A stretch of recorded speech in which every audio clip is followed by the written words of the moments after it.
माध्यमातून मी इलेक्शन मध्ये उभा आहे आणि मला तुम्हाला एकच सांगावं असं वाटतंय की ज्या वेळेस मी आता लाल डोंगर मध्ये पदार्पण केलं त्यावेळेस लाल डोंगरच्या जनतेने माझं जसं स्वागत केलं खरोखरच माझं मन भारावून गेलं आणि मला तुम्हाला एकच सांगावं असं वाटतंय की आपला हा निळा झेंडा चेंबूरचा हा बालेकिल्ला आहे आपला लाल डोंगर पीए लोखंडे मार्ग चेंबूर हा मतदारसंघ हा आपला बालेकिल्ला आहे।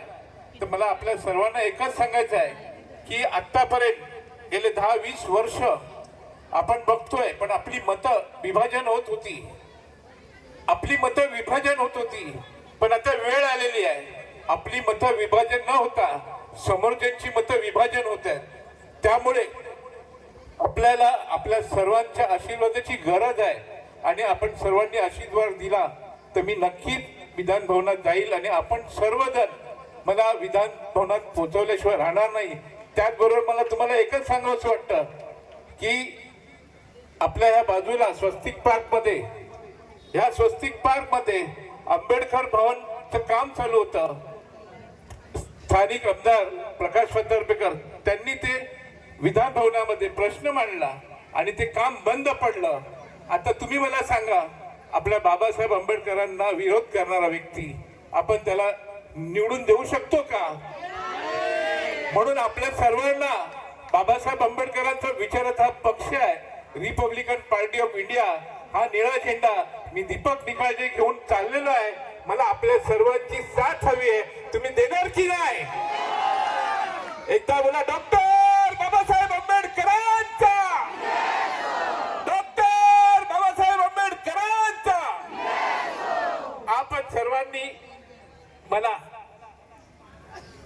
आपण सर्वांनी मला जी साथ दिली आणि आमचे सहकारी बाप्पा शिंदे त्यांचं स्वप्न पण होतं की भाऊ चेंबूरचे आमदार बनतील आपण सर्वांनी मला आमदार बनवायचं आहे आणि बाप्पासाहेबांचं स्वप्न पूर्ण करायचं आहे। त्याचबरोबर आपण सर्वजण इकडे आलात मी आपल्या सर्वांचे आभार मानतो आणि आपल्याला चेंबूरचा विकास घडवायचा आहे। आपल्या सर्वांच्या माध्यमातून मी आज आमदार झालो तर मी हा एकटा आमदार नाही आपण सगळे माझ्या बरोबर आमदार असणार। त्यामुळे चेंबूरचा आमदार एकच नाही आपण सर्वजण आमदार असाल। मला खरोखरच आपल्या सर्वांची उपस्थिती आज सुरुवातीपासून मी बघतोय की चेंबूरची जनता जी आहे ती रिपब्लिकन तळमळ आहे। लोकांना वाटतं की भाऊ एकदा उभे राहिले दोनदा राहिले तिसऱ्यांदा राहिले पण मी शेवटपर्यंत बाबासाहेब आंबेडकरांचा निळा झेंडा घेऊन जातच राहणार।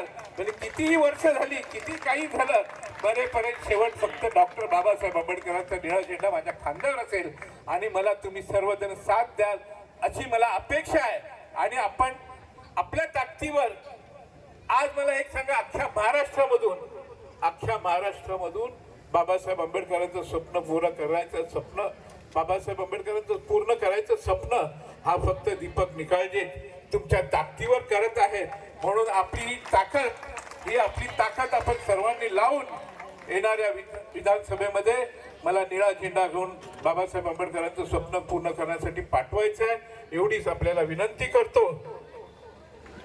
आणि निवडून आलो तर भाजप बरोबर जाणार नाही एवढं मी तुम्हाला आश्वासन देतो। आणि माझ्या मुस्लिम बांधवांना आणि सर्वांनी मुस्लिम बांधवांनी दिलाय रिपब्लिकन सर्व जनतेने दिलाय रिपब्लिकन सगळ्या पक्षांनी मला पाठिंबा दिलाय मी त्या लोकांचे सर्वांचे मनपूर्वक आभार मानतो। आणि आपण शेवटी एकदाच बोलायचं आहे आपल्याला आपला विजय जो करायचा आहे तो फक्त एकाच शब्दावर करायचा आहे